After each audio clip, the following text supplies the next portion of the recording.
How's it going, everybody? This is Quinn from Arabella's Voice Studio, and today we're going to be talking about something in music theory known as chord function.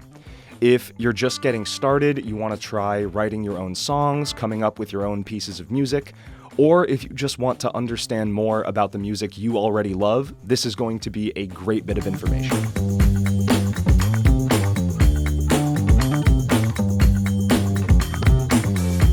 So, in any major key, there are 7 notes. And we can build a chord off of any one of those notes by stacking what in music we call thirds. Essentially, play the root note of the chord, then skip a note in the scale, then play the third note, then skip a note, then play the 5th note. And there you have your major chord.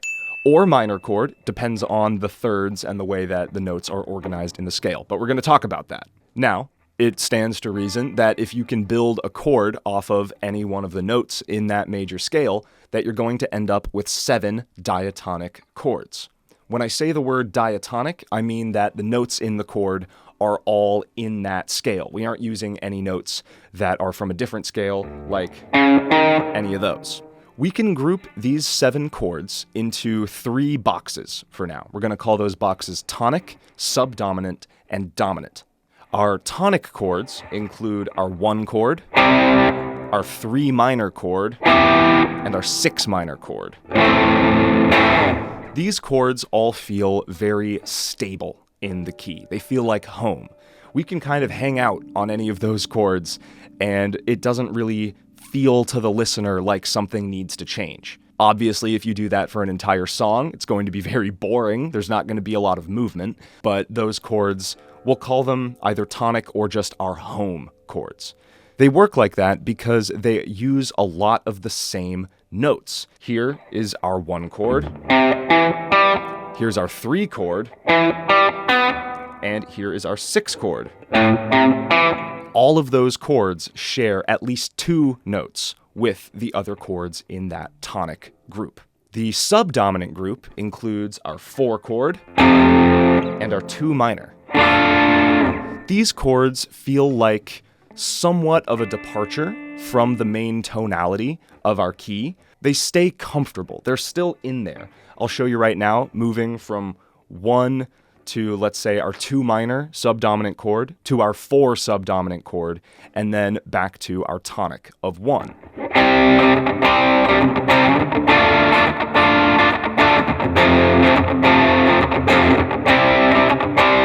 Sounds good? Sounds fun? Not a lot of tension. If you want to include a little bit of tension, a little bit of pull in your song, that's when you would start using those dominant function chords. Those chords are pretty much your 5 chord and your 7 chord. 7 chord, it's a little weird, but we're going to talk about that. I'll play you an example right now. Instead of 1, I'm going to use a different tonic chord. I'm going to start on our 6 minor. Then I'm going to move to 4, then 2, so 2 subdominant chords in there, before going to our 5. So here we have our minor tonic chord, the 6. To the 4, to the 2. And there's our dominant chord. If you're feeling what I'm feeling, that chord leads very heavily into something else. Pretty much always, that 5 chord is going to be moving to the 1 chord.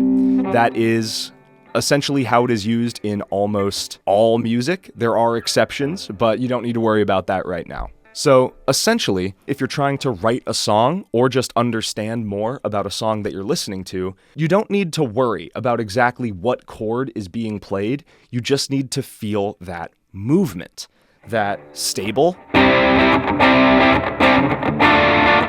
to a little bit more adventurous, something a little further away from home. No tension yet. And then you hear a little bit of that tension that wants to move back to 1. So it kind of works like a circle, like a loop, you know? And that's how we call it a chord progression.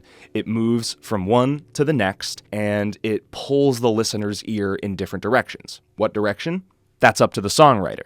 So far, I've only been playing chords that we call triads. We call them that because there are 3 notes in the chord: the root, the third, and the fifth. And we call them that because if you watch me play this major scale, the root, that's our first note, the third note in the scale, and the fifth, exactly the same reason, it's the 5th note in the scale. But there are kinds of chords called 7th chords, where you add another note on top of that, which is the 7th note in the scale. They sound a little bit more complex, maybe a little bit darker, but they give you a lot more harmonic information to use. Now, our dominant chords especially gain a lot from including this extra note. The difference between just a standard 5 major triad still wants to pull to that tonic chord, that 1, but if we add that 4th note, that pull, that tension is even more intense. And the reason for that is because adding that 4th note means the chord includes this sound. It's pretty ugly, but it's pulling you. This note really wants to move up a note to that, and this note really wants to move down a half step to that. And both of those notes are in our 1 major chord. Tension and release. That's all music really is.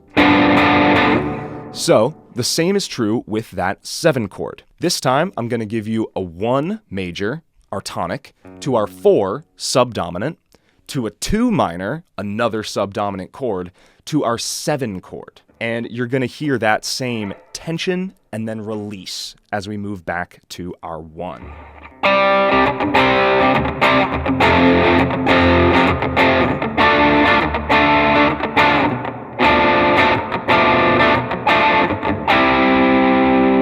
You don't really see that chord, the 7 chord, very often.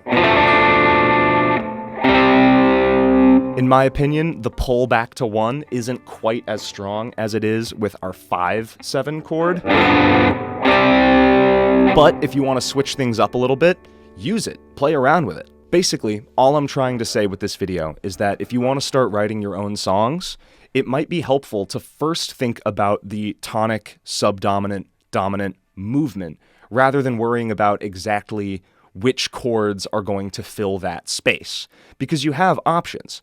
If you want it to feel stable, then a little bit adventurous, then tense, back to stable, you have so many different possibilities and so many different combinations of notes. It also doesn't necessarily have to go in that order. You can start on a subdominant chord, then move to tonic, then to dominant, then to subdominant. Like, you really don't have to abide by the most common examples, and you can still make something really cool trying to play around with that system.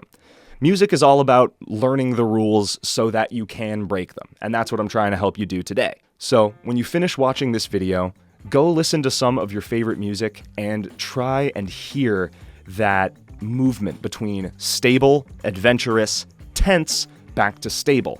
And I think that's going to give you a much deeper understanding of the way that music works and the kind of music that you might want to make.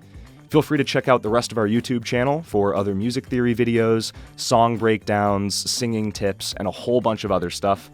I hope you have a good rest of your day, and that's about it.